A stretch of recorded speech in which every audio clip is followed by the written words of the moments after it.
Selamat siang anak-anak. Selamat siang, Bu. Ya, bagaimana kabarnya hari ini? Baik, Bu. Oke, baik ya. Jadi sebelum kita masuk pada proses pembelajaran, ada yang mau pimpin kita dalam doa? Saya, Bu. Iya, Rosvika, silahkan. Baik, teman-teman, sebelum kita masuk ke dalam proses pembelajaran kita pada siang hari ini, kita berdoa menurut kepercayaan dan keyakinan kita masing-masing. Doa dimulai. Doa selesai. Iya, terima kasih untuk Rosvika karena telah memimpin kita dalam doa.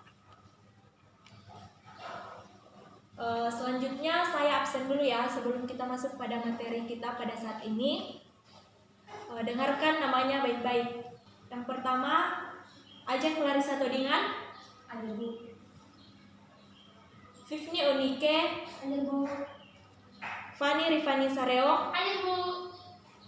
Rosvika. Ada, Bu. Apa masih ada yang belum saya sebut namanya? Sudah ada, Bu. Ya, jadi semuanya hadir ya. Ya, baik. Sebelum kita masuk pada materi kita pada saat ini, sebelumnya Ibu mau tanya, apakah masih ada yang ingat mengenai pelajaran kita minggu lalu? Masih ada yang ingat? Saya, Bu. Iya, Rosvika. Ruangan lingkup lain, biologi, Bu. Ya, betul. Ruang lingkup biologi ya. Jadi, pada minggu lalu kita telah mempelajari mengenai ruang lingkup biologi. Nah, sebelumnya saya ingin kalian menyebutkan berbagai jenis makhluk hidup yang ada di lingkungan rumah kalian. Siapa yang bisa? Saya, Bu. Ya, Rosvika, silahkan. Tumbuhan, manusia, hewan, itu, Bu. Ya, betul sekali. Nah, dari jenis-jenis tersebut, itulah yang akan kita bahas pada pertemuan kali ini. Dan mengenai pembahasan tersebut kita telah rangkum di dalam materi mengenai keanekaragaman hayati. Jadi keanekaragaman hayati itu saya membagi dalam 3 bagian pokok bahasan. Yang pertama yaitu tingkat keanekaragaman hayati, yang kedua keanekaragaman hayati di Indonesia, dan yang ketiga ancaman dan upaya pelestarian keanekaragaman hayati. Nah, di sini ada yang bisa menjelaskan mengenai apa itu keanekaragaman hayati? Saya, Bu. Ya, Ajeng, silahkan. Jadi, keanekaragaman hayati itu keanekaragaman macam jenis makhluk hidup, Ibu.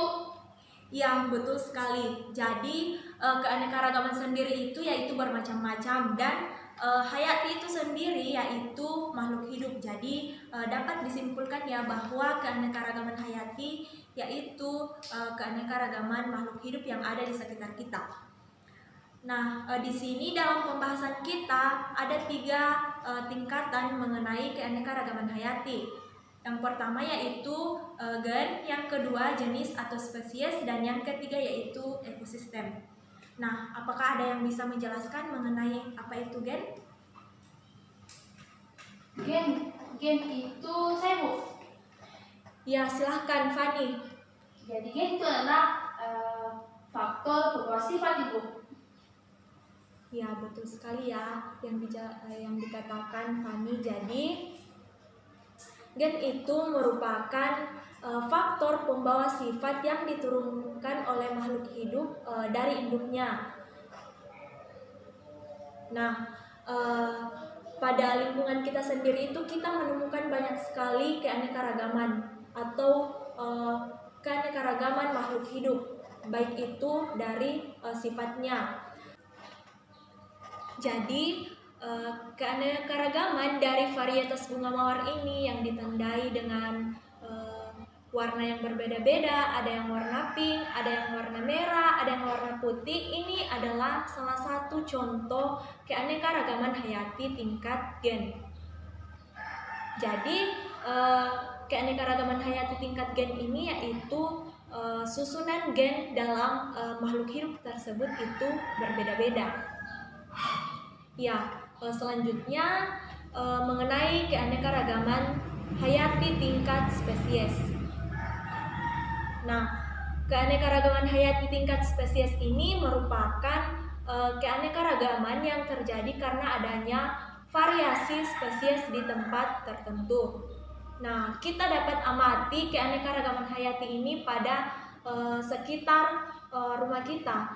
Contohnya yaitu bunga mawar yang tumbuh di sekitar rumah kita, ada pohon mangga dan ayam, ada juga kucing. Nah, itu semua merupakan keanekaragaman hayati tingkat spesies atau jenis. Nah, yang ketiga yaitu tingkat ekosistem. Nah, ekosistem ini merupakan kesatuan yang dibentuk oleh adanya hubungan timbal balik antara makhluk hidup dengan lingkungannya. Nah, contohnya bunga mawar tersebut dengan lingkungannya, atau ayam dengan lingkungan yang ada di sekitarnya. Nah, setiap ekosistem ini memiliki ciri lingkungan fisik, kimia, tipe vegetasi, dan tipe hewan spesifik yang menyebabkan jenis makhluk hidup menjadi beragam. Nah, mengapa dikatakan bahwa ada tipe hewan spesifik? Karena ada suatu atau ada hewan tertentu yang dapat tinggal hanya pada suatu tempat yang tertentu saja.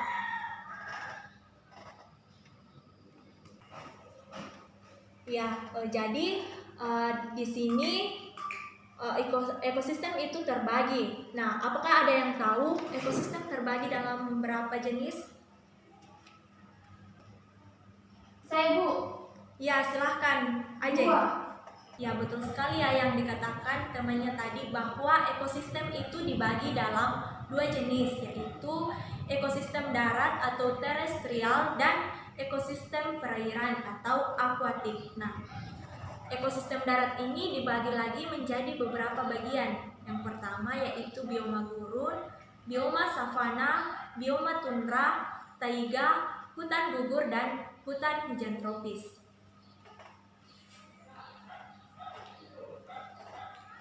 Nah, untuk ekosistem perairan sendiri juga dibagi dalam beberapa bagian, yaitu perairan tawar, laut, pantai, bakau, dan terumbu karang. Nah, jadi selain ekosistem yang telah Ibu sebutkan tadi, ada pula ekosistem buatan manusia.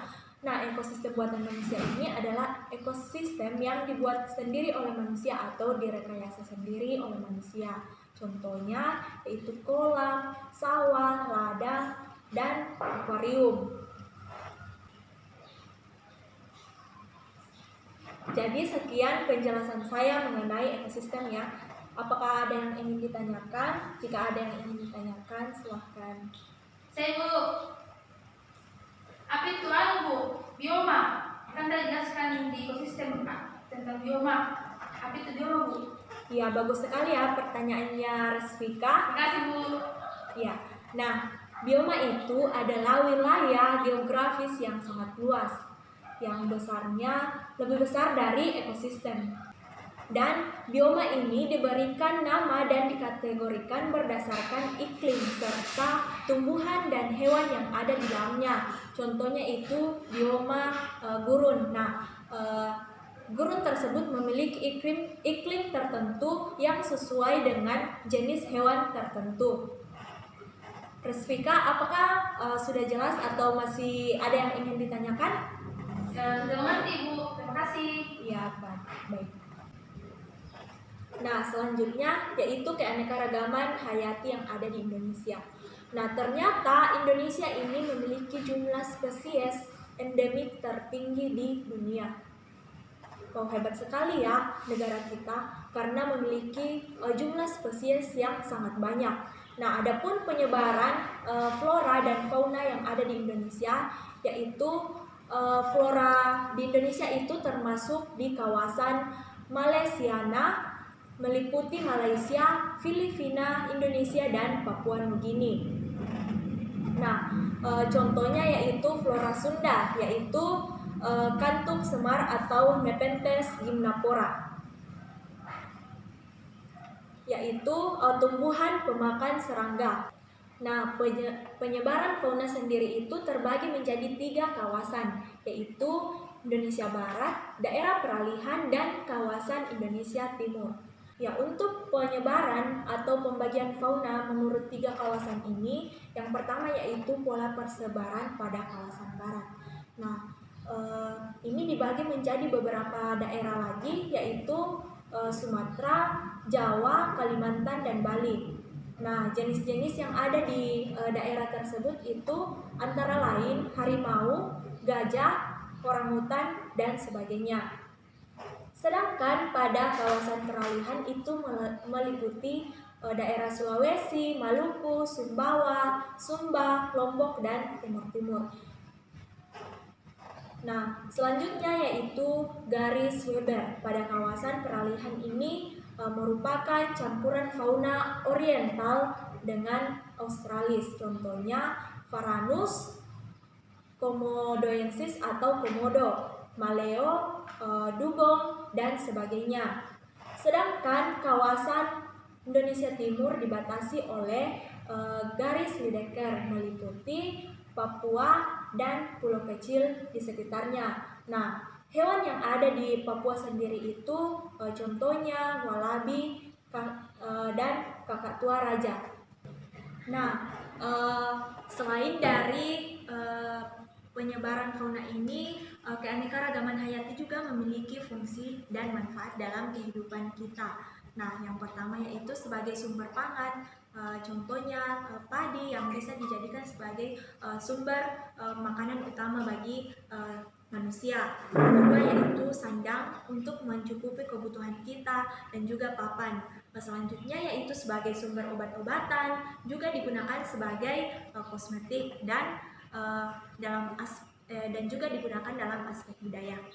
Nah, adapun ancaman dan upaya pelestarian keanekaragaman hayati atau makhluk hidup ini, yang pertama yaitu ancaman yang disebabkan oleh manusia, dan yang kedua yaitu ancaman yang disebabkan oleh beberapa faktor yang lain, diantaranya itu tergerusnya habitat tumbuhan dan hewan, terjadinya pencemaran lingkungan, dan hal ini juga bisa diakibatkan oleh perilaku manusia dan adanya perubahan iklim secara global. Ya, sampai di sini saja penjelasan saya mengenai keanekaragaman hayati. Nah, apakah masih ada yang kurang jelas? Ya, jika sudah tidak ada, jadi Ibu ingin kalian mengerjakan tugas yang Ibu akan berikan, dan minggu depan dikumpulkan ya sebelum kita pada materi selanjutnya. Jadi tugasnya yaitu kalian membuat tugas mengenai penjelasan mengenai bioma, karena bioma ini dibagi dalam beberapa bagian. Untuk tugasnya, apakah ada yang ingin ditanyakan? Saya, Bu. Ya, silahkan Ajeng. Tugasnya kapan dikumpul, Bu? Ya, jadi tugasnya itu dikumpul pada minggu depan sebelum kita masuk pada materi berikutnya. Oh iya, Bu. Ya, dimengerti ya? Iya, Bu. Iya. Jadi agar materi kita yang kita pelajari pada saat ini kalian tidak lupa ya. Jadi Ibu ingin kalian pulang ke rumah itu tidak membuang saja bukunya, tidak melemparkan tasnya kemana-mana, tapi Ibu ingin kalian menyempatkan waktunya untuk membaca kembali materi yang kita pelajari pada saat ini. Ya, mungkin itu saja dari saya. Baik, apakah ada yang ingin menyimpulkan materi kita pada saat ini? Silahkan. Hai Bu. Iya, silahkan Fifni. Ya, jadi kesimpulan materi pada hari ini itu menurut saya, jadi keanekaragaman hayati itu ada 3, yaitu gen, jenis, dan ekosistem.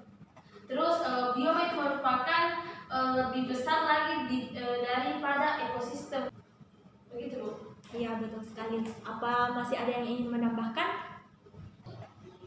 Iya, silahkan Resvika. Jadi ekosistem itu ada 2, yaitu ekosistem daratan dan ekosistem perairan, Bu. Iya, betul sekali. Nah, jadi betul sekali apa yang disimpulkan oleh teman-temannya tadi, bahwa keanekaragaman hayati itu ada 3 tingkatan, yaitu gen, jenis, dan ekosistem. Dan ekosistem ini terbagi lagi menjadi 2, yaitu ekosistem daratan dan ekosistem perairan. Nah, mungkin itu saja pertemuan kita pada siang hari ini. Sekian dan terima kasih. Jadi Ibu harap kalian tetap semangat dalam belajar dan tetap jaga kesehatan.